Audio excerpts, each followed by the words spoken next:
छह ढाला में पंडित दौलत राम जी कहते हैं, तास भ्रमण की है बहु कथा, पै कछु कहूं कही मुनि यथा।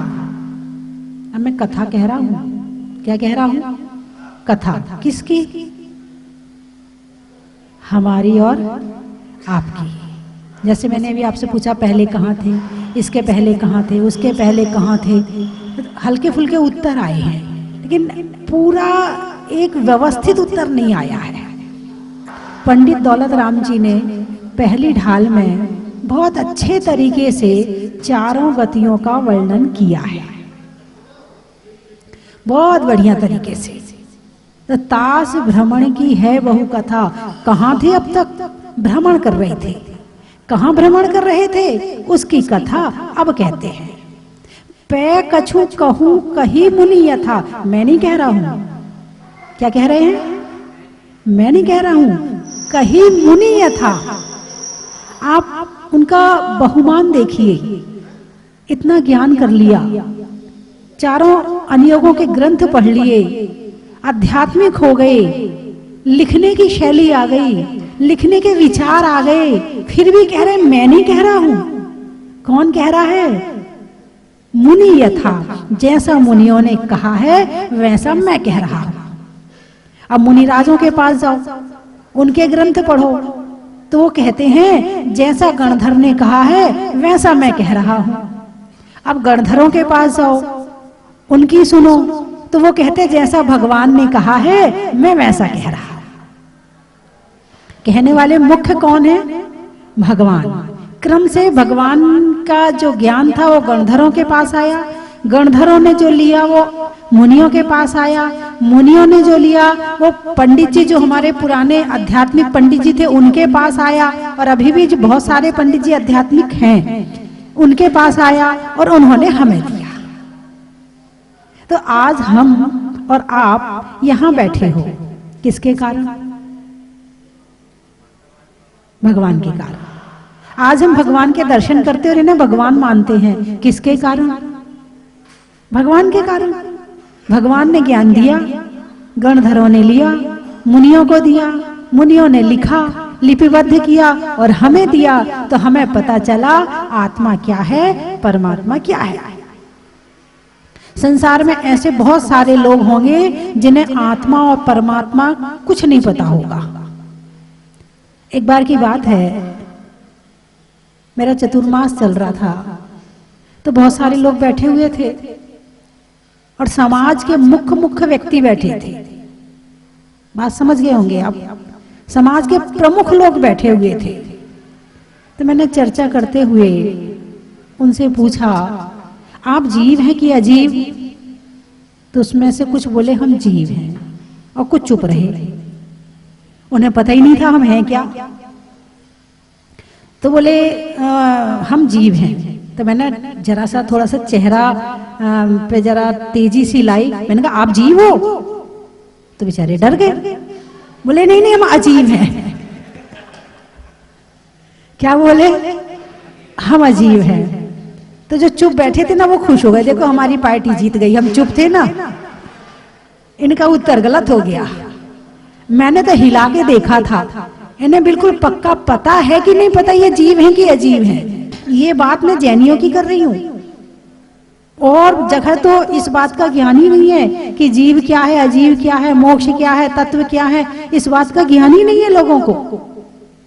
कम से कम आप पुण्यशाली हैं कि आपको इतना ज्ञान तो हो गया कि मैं जीव हूं, पुण्य पाप क्या होता है, क्या छोड़ने योग्य है, क्या ग्रहण करने योग्य है, किसकी पूजा करना है, किसकी नहीं करना है। कम से कम इस बात का ज्ञान तो आपको हो ही गया है। और किसने बताया है? केवल ज्ञानी ने बताया है ना। बात प्रमाणिक, बात क्या कही महत्व इस बात का नहीं है, बात क्या कही महत्व इस बात का नहीं है, बात किसने कही महत्व इस बात का है। एक भिखारी कहे यहाँ पुल बनना चाहिए, बन जाएगा? नहीं। और एक प्रधानमंत्री कहे यहाँ पुल बनना चाहिए, बात वही है, बात में कहीं कोई अंतर नहीं है, लेकिन बोलने वाले से प्रमाणिकता आती है कि बात किसने कही। वक्ता के कारण से ज्ञान में प्रमाणिकता आती है।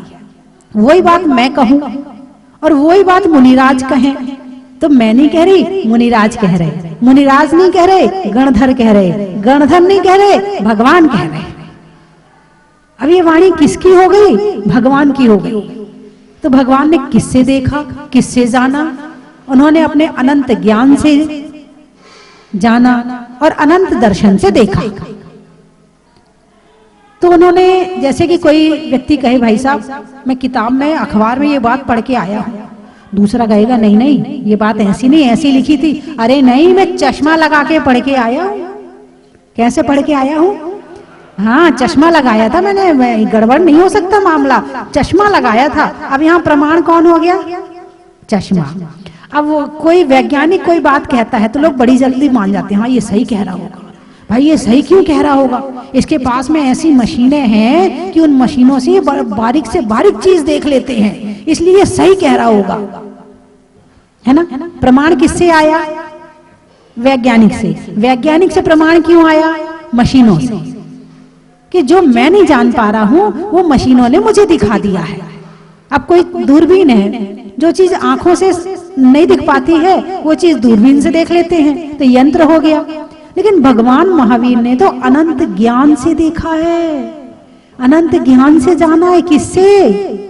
अनंत, छोटा मोटा नहीं है। इसकी कोई, जिसका कोई अनंत अंत ना हो उसको कहते हैं अनंत। आपके ज्ञान का अंत है कि नहीं है? आप कितना जानते हैं? कितनी किताबें पढ़ी आपने? अरे बोलिए ना। बचपन में स्कूल में पढ़ी होंगी, उसके बाद तो पढ़ना ही छोड़ दिया। हाँ, स्कूल की किताबें पढ़ के इतने ज्ञानी हो गए कि अब पढ़ने की जरूरत ही नहीं है। अब क्या करना पढ़ने का? बस नोट कमाने की विद्या आ गई है, इसलिए पढ़ने की जरूरत ही नहीं है। जितना जरूरी था, अरे बोलिए ना, जितना जरूरी था, हाँ जी संजीव जी, जितना जरूरी था उतना पढ़ लिया। अब क्या पढ़ना है? संसार में जीने के लिए, पेट भरने के लिए जितना जरूरी है, संसार चलाने के लिए और राजनीति करने के लिए, यहाँ वहां के काम करने के लिए जितना जरूरी था उतना पढ़ लिया, उतना ज्ञान आ गया। अब इससे ज्यादा की जरूरत हमें नहीं है। मुझे तो है। एक बच्ची आई, एक बार आई, दो बार आई, चतुर्मास चल रहा था, 2 बार आई, 3 बार आई, 4 बार आई। वो जब आए, कभी लिख रही हूँ, कभी पढ़ रही हूँ। उसको हमेशा लिखती पढ़ती दिखी मैं। तो अपनी मम्मी से पूछती है, मम्मी माता जी कौन सी परीक्षा दे रही है जो इतना पढ़ती है? जिसके अंदर जिज्ञासा है वो पढ़ेगा, चाहे बाहर की जिज्ञासा और चाहे आत्मा की जिज्ञासा। जिज्ञासा ही अध्ययन कराती है। और जिसके अंदर की जिज्ञासाएं खत्म हो गई हैं, केवल एक जीना है, बस पेट भरना है, गृहस्थी चलाना है, जिज्ञासाएं खत्म हो गई हैं, उसके हाथ में किताब आने वाली है ही नहीं। और जिसके अंदर जिज्ञासा है वो रेलवे स्टेशन पर भी किताब ढूंढता है, कोई अच्छी सी किताब मिल जाए। दिल्ली जाएगा तो वहां पे खाने का वो स्टॉल नहीं ढूंढेगा कि कहाँ की कौन सी चीज अच्छी है। लोग जाते हैं, मुरैना का क्या बढ़िया है भाई, यहाँ पे क्या अच्छा मिलता बताइए? क्या? गजक।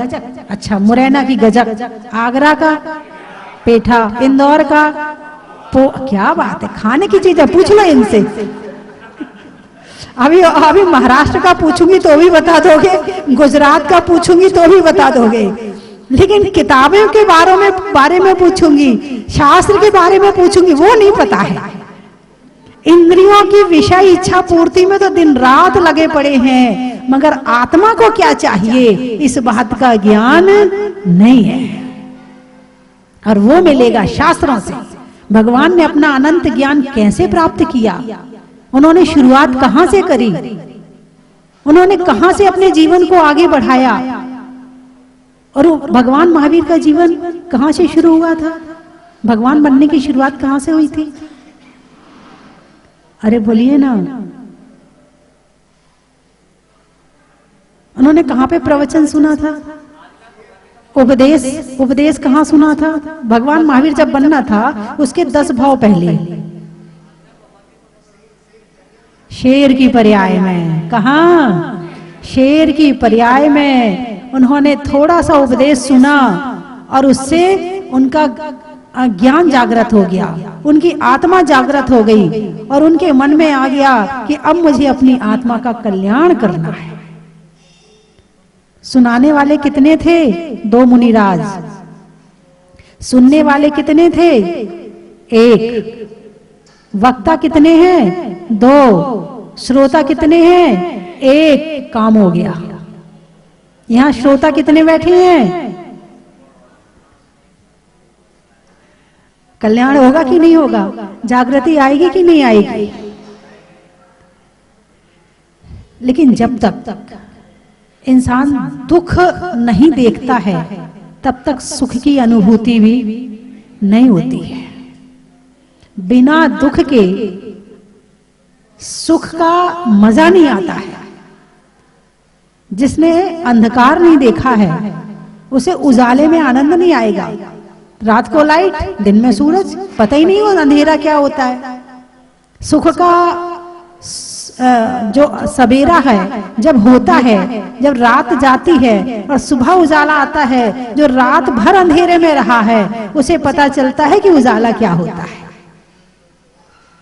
जिसको बहुत तेज भूख लगी है, बहुत तेज भूख लगी है, 3 दिन से भोजन नहीं मिला है, उसको रोटी का स्वाद आता है।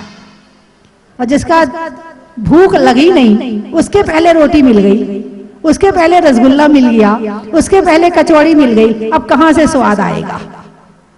फिर पत्नी पर बरसते हो, तुम अच्छा खाना नहीं बनाती, तुम्हें बनाना भी नहीं आता। अरे उसे बनाना तो आता है, तुम्हें भूख नहीं लगती है। भूख में तो सूखी रोटी भी अच्छी लगती है। एसी में बैठकर अब तुम सोचो कि चंद्रमा की चांदनी का आनंद आ जाए, तो नहीं आने वाला।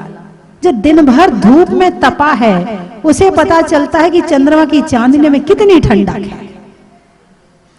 जब तक विपरीत नहीं होता है तब तक दूसरे का पता नहीं चलता है। जिसने गरीबी देखी है उसे अमीरी का सुख महसूस होता है, और जो अमीर घर में ही पैदा हुआ है उसे नोट की कीमत नहीं पता चलेगी। नोट क्या होते? पापा जरा 5000 रुपए देना। ऐसे ही तो बोलते बड़े आदमी के बच्चे। 100 रुपए नहीं मांगते हैं। कितने मांगते हैं? सीधे पापा जरा 5000 देना, जरा 10,000 देना, पापा पापा 1 लाख रुपए देना, जरा मोबाइल लाना है। अब उससे पूछो जिसके पास में महीने में 10,000 रुपए आते हैं, आते 10,000 हैं, उन 10,000 में उसे घर का खर्चा भी चलाना है, उसे बच्चे को भी पढ़ाना है, उसे दूध भी लाना है, उसे किराया भी देना है, उसे पानी भी लेना है और उसे दान भी करना है। उस 10,000 में वो क्या क्या करता है उसे पता चलता कि पैसे की क्या कीमत होती है। ऐसे ही सुख का पता उसे चलेगा जिसने दुख देखा है, और जिसने दुख नहीं देखा है उसे सुख का अनुभव भी होने वाला नहीं है। इसीलिए जो 4 गति में दुख हमने भोगे हैं उसकी कथा पहली ढाल में है।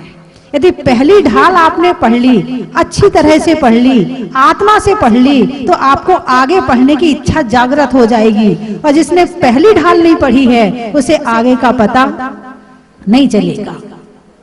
पै कछु कहूं कही मुनि यथा। अब क्या कह रहे हैं? काल अनंत निगोद मझार। मझार यानी बीच में, मझार यानी बीच में। काल अनंत यानी अनंत काल तक कहाँ रहे? निगोद में रहे। अब आप कहोगे माता जी निगोद होता क्या है? नरक सुना है, स्वर्ग सुना है, मध्यलोक सुना है, ये निगोद कहाँ है? तो इसकी जो मूल पृथ्वी है वो 7 नरक के नीचे है। जो नित्य निगोद है उसका नाम है नित्य निगोद। क्या नाम है उसका? नित्य निगोद। वो है 7 नरक के नीचे। ठीक है, इसके 2 भेद हैं, नित्य निगोद और इतर निगोद। नित्य निगोद उसे कहते हैं जहां से आज तक जीव निकला ही नहीं है। जैसे खान में मिट्टी पड़ी है, आज तक निकली नहीं है, एक मिट्टी तो वो है। एक मिट्टी वो है कि खान से निकल गई, मकान बन गई, फिर वो टूट गई, फिर वो पानी में मिल गई, फिर खान में चली गई। दो तरह की मिट्टी हो गई ना। तो इसी तरह से नित्य निगोद, जहां से आज तक जीव निकला ही नहीं है उसे कहते हैं नित्य निगोद। और जहां से निकलकर, निगोद से निकलते हैं जीव, निगोद से निकलते, कैसे निकलते हैं और कितने निकलते हैं? तो 6 महीने में कितने जीव निकलते हैं? 108 या 608?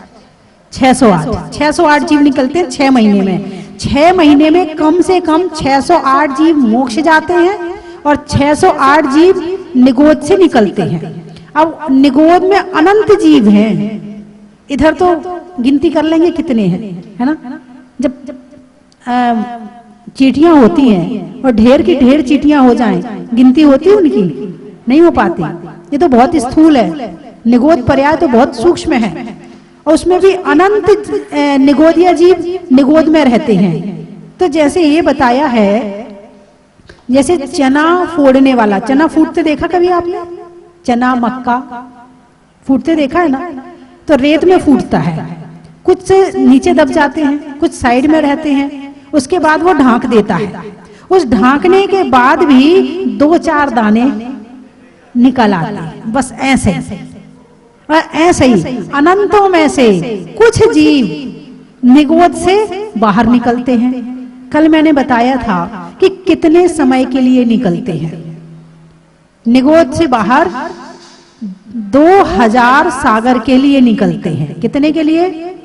2000 सागर। अब आप कहोगे 2000 सागर क्या है? प्रश्न हो सकता है ना। तो इसकी गिनती ऐसे करते हैं कि एक 2 कोस का 8 किलोमीटर चौड़ा, 8 किलोमीटर गहरा, 8 किलोमीटर लंबा एक गड्ढा खोदो। उसमें तुरंत के जन्मे हुए बच्चे के बाल के टुकड़े इतने करो कि दूसरा टुकड़ा ना हो पाए। फिर वो उन बालों से उस 8 किलोमीटर वाले गड्ढे को भर दो। फिर भरने के बाद उस पर हाथी चलाओ, वो दब जाए। हाथी चलाओ उस पर और फिर उसके बाद उसको बंद कर दो। फिर 100 साल में एक बाल निकालो, वो उतना छोटा सा बाल। 100 साल में एक बाल निकालो। जब एक बाल निकलेगा फिर कितना समय लगेगा? जब वो पूरा खाली होगा तो उसको कहते हैं एक व्यवहार पल। जैसे घंटा, घड़ी, टाइम आदि है ना, ऐसे ही जैन धर्म में इसकी जो नाम बताया वो पल बताया, तो इसको कहते हैं व्यवहार पल। फिर कई व्यवहार पल्यों का उद्धार पल, फिर कई उद्धार पल्यों का अद्धा पल्यों का उद्धार पल, फिर कई उद्धार पल्यों का पल्योपम, फिर कई पल्योपम का फिर आगे आगे गिनती। और सबसे ज्यादा फिर सागर होता है, उसको कहते हैं सागर। तो 2000 सागर के लिए हमें त्रस पर्याय मिली है। त्रस पर्याय यानी 2 इंद्री से 5 इंद्री। उसमें चींटी भी बनना है, मक्खी भी बनना है, मच्छर भी बनना है, शेर भी बनना है, नरक भी जाना है, देव में भी जाना है। उसमें आप जितने तरह के जीव होते हैं, जल भी, अग्नि भी, वायु भी, वनस्पति भी, यानी ये सब कुछ बनना है उतने समय में। और मनुष्य के कितने भाव हैं इसमें? 16 भाव पुरुष के, 16 भाव स्त्री के और 16 भाव नपुंसक के। केवल 2000 सागर में केवल ये इतने भाव मिलेंगे आपको। और इतने में यदि आपने काम कर लिया तो मोक्ष पहुंच जाओगे। और इन 2000 सागर में आपने अपना काम नहीं किया तो वापस हेडक्वार्टर इतर निगोद में पहुंच जाओगे, यानी निगोद अवस्था प्राप्त हो जाएगी। बात समझ में आई कि नहीं आई? अब 3 तरह से रहते हैं। एक होता है अपना मकान, एक होता है किराए का मकान, और जिसके पास अपना भी ना हो, किराए का ना हो, तो उसके लिए जमीन तो है ही ना। यदि अपना मकान है तो कोई डर नहीं, कोई खाली नहीं कराएगा, आराम से रहो, चैन की नींद सो, कोई किराया नहीं देना, किसी की सुननी नहीं है, अपना मकान है, निश्चिंतता है, कोई दिक्कत नहीं है। किराए का मकान हो तो तुमने ये लाइट इतनी देर तक क्यों जलाई, तुमने यहाँ थूक क्यों दिया, तुमने पानी क्यों फैला दिया, तुम्हारे घर से आवाज क्यों आ रही है, अपनी टीवी कम करो। और किराया ना दो तो उसका खड़े रहते टाइम पर किराया दो, यानी वहां भी टेंशन ही है। चलो जिसके पास किराया है वो दे भी लेता है, किराए के मकान में रह लेता है, कम से कम सर्दी गर्मी बरसात से बच तो जाता है। लेकिन जिसके पास धन है ही नहीं है, किराया भी नहीं दे सकता है, फिर वो कहाँ रहेगा, सड़क पे है। तो मोक्ष तो है अपना मकान। और ये जो चार गतियां हैं, चार गतियों का जो शरीर है वो है किराए का मकान, खाली करना पड़ता है। रोग है, बीमारी है, इसकी दवाई करते रहो, इसे खिलाते रहो, इसे पिलाते रहो, इसके लिए करते रहो सारी जिंदगी। ये है किराए का मकान। इतना करने के बाद भी एक दिन अल्टीमेटम, खाली करो, अब तुम्हारा समय पूरा हो गया, खाली करो, आयु कर्म पूरा हो गया, चलो छोड़ो इस शरीर को, दूसरे शरीर में जाओ। तो दूसरे शरीर का पूरा हो गया, फिर तीसरे शरीर में जाओ। जितना पुण्य होगा उतना अच्छा मकान मिल जाएगा। पुण्य ज्यादा था तो मनुष्य शरीर रूपी मकान मिल गया, पुण्य नहीं होता तो घूम रहे हो तो चींटी मक्खी बन के। हाँ बिल्कुल सही बात है, आत्मा तो वही है लेकिन शरीर बदलता रहता है। तो और यदि मान लो पुण्य बिल्कुल ही खत्म हो जाए तुम्हारा, तो जाओ फिर निगोद में, वही सड़क वाली बात, सहते रहो। और निगोद में कितना दुख है, कष्ट बता दूं आपको, जो शास्त्रों में लिखा है, जो मैंने पढ़ा है वो मैं आपको बताती हूँ कि एक व्यक्ति के मुंह में कपड़ा भर दो और मुंह को सिल दो, कान में कपड़ा भर दो और कान को सिल दो, और फिर उसके दोनों हाथ कस के बांध दो, दोनों पैर कस के बांध दो, फिर उस व्यक्ति की एक गठरी बना दो, फिर उसको बोरे में भर दो और उसके ऊपर एक बहुत भारी पत्थर रख दो कि मरे भी ना और जिए भी ना। बात समझ में आई कि नहीं आई? मरे ना और जीने लायक रहे ना। अब उस व्यक्ति को कितना कष्ट होगा, जितना कष्ट उस व्यक्ति को है उससे असंख्यात गुना कष्ट निगोद पर्याय में होता है। तो ये जो मनुष्य शरीर मिला है, ये मिला है, ये दरवाजा है, मनुष्य शरीर है, इन चारों गतियों से निकलकर मोक्ष जाने के लिए दरवाजा है। यदि इस दरवाजे में से आप बाहर निकल गए तो मोक्ष पहुंच जाओगे, और नहीं तो वापस फिर वहीं पहुंचना पड़ेगा। तास भ्रमण की है बहु कथा, पै कछु कहूं कही मुनि यथा, काल अनंत निगोद मझार, बीत्यो एक इंद्री तंधार। एक इंद्री पर्याय में जाकर के क्या कष्ट सहन किया। कष्ट सहन करने के अलावा है क्या जिंदगी में? अभी कौन सा सुख है? यदि आपसे पूछा जाए कि आप पूर्ण सुखी हैं, अरे बोलिए ना, आप पूर्ण सुखी हैं सुखी आप हैं? कोई तन दुखी, कोई मन दुखी, कोई धन दुखी, दुखी सब हैं, कहीं कोई सुखी नहीं है। जैसे ही अपने बाहर के काम से फुर्सत मिलती है दुख याद आने लगते। अकेले बैठ जाओ 10 मिनट के लिए, 1 घंटा के लिए अकेले बैठ जाओ, उसने ऐसा कह दिया था, उसने ऐसा कर दिया था, उसने मेरे साथ ऐसा किया था, अब मैं उसके साथ ऐसा करूंगा, मेरे पास ये नहीं है, मेरे पास वो नहीं है, मेरे बच्चा पढ़ाई नहीं करता है, मेरे लड़की की शादी नहीं हो रही है, मेरी दुकान। जैसे ही अकेले बैठोगे ऐसा लगता कि जैसे पानी बरसता है ना, ऐसे दुख बरसने लगता है। जब तक बिजी हो तब तक थोड़ा सा फिर भी ठीक लगता है, जब तक काम में मन लगा तब तक फिर भी ठीक लगता है। जैसे ही काम से फ्री होते हो, जैसे ही मन काम से फ्री होता है, वैसे ही दुख की बारिश होने लगती है। अरे ये दुख आज की नहीं है, अनंत काल से भोग रहे हैं। ये तो बहुत कम है, ये तो बहुत कम है जी, ये दुख है ना, बहुत कम है। अनंत काल से दुख के अलावा कुछ भी प्राप्त नहीं किया है। और दुख दूर करने का उपाय क्या है? धर्म। धर्म क्या है? दुख दूर करने का उपाय है। सुख चाहे दुख ते भय बन, दुख से डरते हो, सुख चाहते हो, क्या करें? धर्म करो। कैसे करें? कितना करें? जितनी शक्ति है उतना करो। शक्ति को छुपाना मत और शक्ति से ज्यादा करना मत।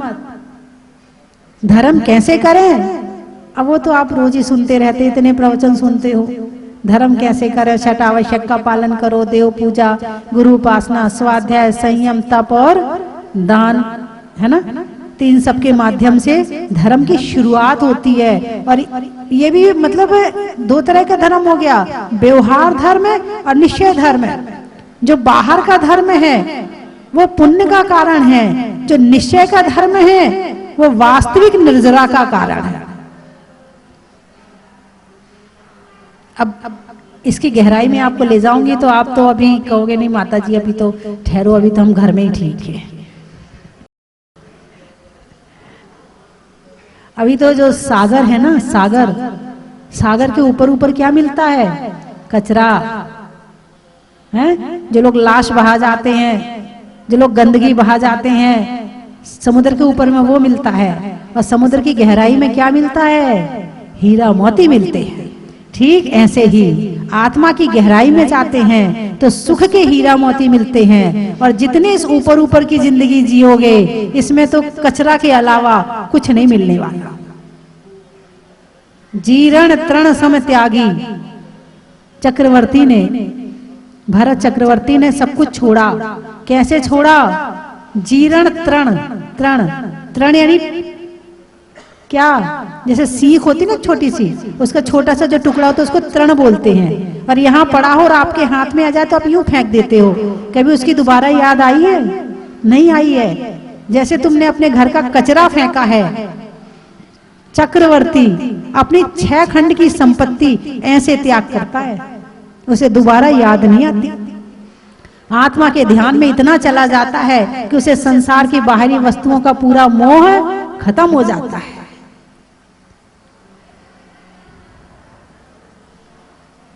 काल अनंत निगोद मझार, बीत्यो एक इंद्रिय तनधार। एक इंद्रिय, कितनी इंद्रिय? एक। 5 स्थावर का नाम सुना आपने? आप लोग पाठशाला गए हो? अरे बोलिए ना, कौन कौन पाठशाला गया है? जो पाठशाला गया होगा उसे पता होगा।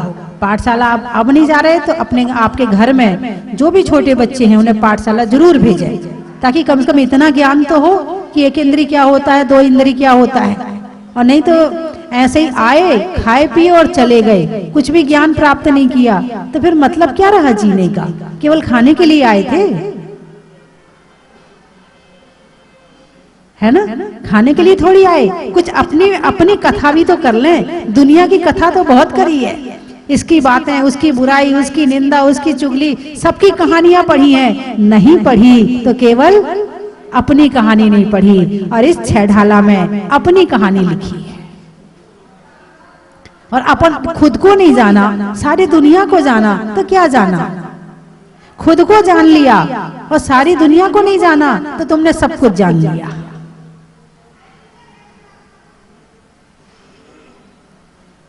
एक इंद्रिय स्थावर, जिसकी एक ही इंद्रिय होती है। पृथ्वी, जल, अग्नि, वायु और वनस्पति, ये एक इंद्रिय जीव है। क्या है ये? एक इंद्रिय जीव है। मिट्टी ही जिनका शरीर है, पत्थर ही जिनका शरीर है, वो एक इंद्रिय है ना। 36 प्रकार की पृथ्वी बताई है। कितने प्रकार की? 36 प्रकार की। उसमें नाम थोड़े बहुत नाम बता दूं जितने याद हैं। हीरा, मोती, पन्ना, गोमत, ये जितने रतन दिख रहे हैं ना आपको, ये सब पृथ्वी, पत्थर, पृथ्वी के अंतर्गत आते हैं। होने में बोध का, करने में शोध का, और अब नहीं जाने में निगोद का, बात को मानने का, अपनी अपनी नहीं तानने का, और अपनी आत्मा की कथा जानने का। दुकान में लाला का, पंच कल्याणक में माला का, इंद्रों की माला का, और पढ़ने में 6 ढाला का, भोजन में दाल का, पूछने में हाल का,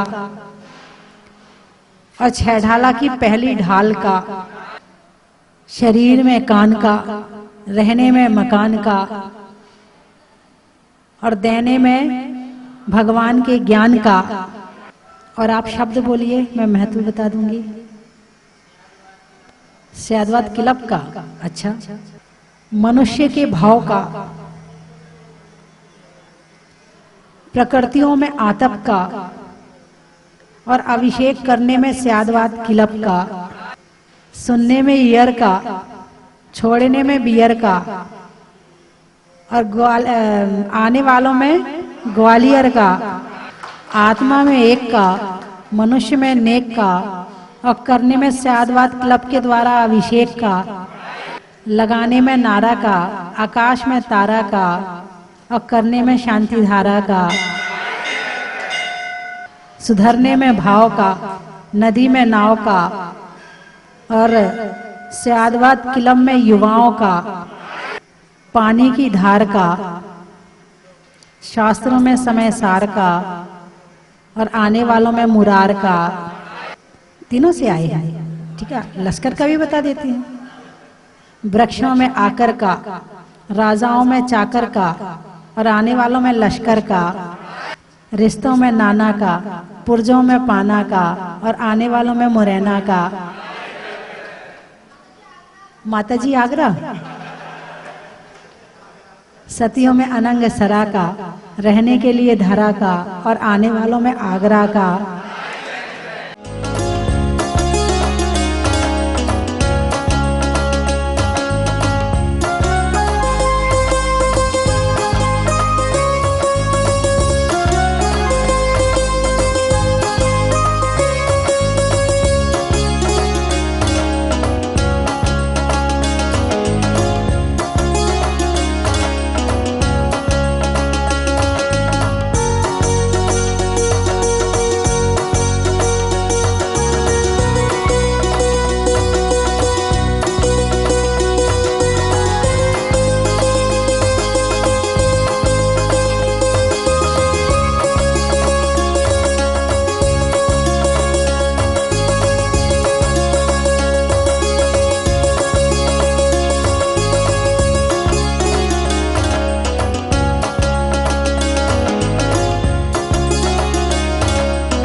की थाल को सजाओ रे आज, रत्नों की थाल को भर लाओ रे आज।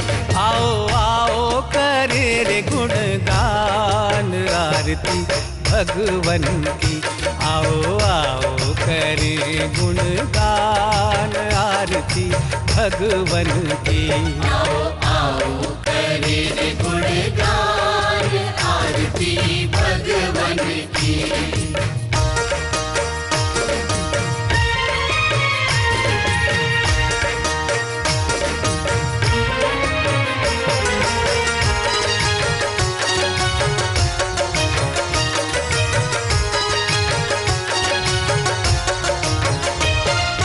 पिता सुमित्र के राज दुलारे, माँ पद्मा जी के नैनों के तारे। पिता सुमित्र के राज दुलारे, माँ पद्मा जी के नैनों के तारे।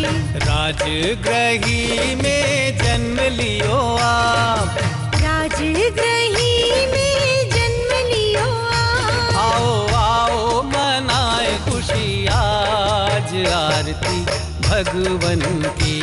आओ आओ करे रे गुणगान आरती भगवन की। आओ आओ करे रे गुणगान आरती भगवन की।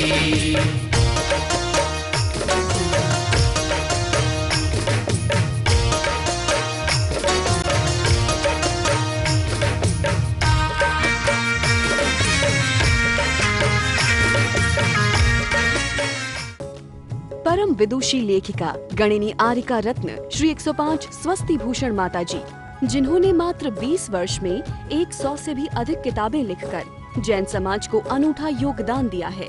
बड़े बड़े विधान जैसे कल्पद्रुम महामंडल विधान, सिद्ध चक्र महामंडल विधान, इंद्रध्वज महामंडल विधान एवं विशेष जिनपद, पूजांजलि आदि महत्वपूर्ण साहित्य बहुत ही सरस, सरल व सुबोध शैली में लिखे हैं, जिसमें गद्य एवं पद्य साहित्य भी समाहित है।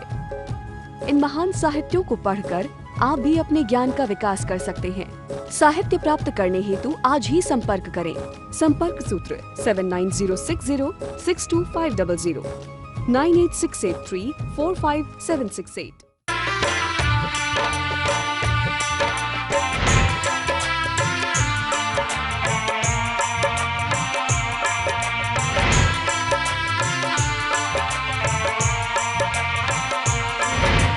चलो रे चलो चलो चलो रे चलो चलो जहाँ